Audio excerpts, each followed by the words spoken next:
intentar volar por este camino con el ala volante KFM, con FPV, claro.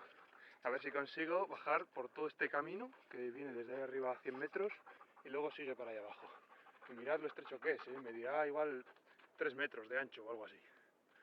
Para pasar con un avión que vuela a 60 km/h es bastante. Así que bueno, a ver cómo ando de reflejo.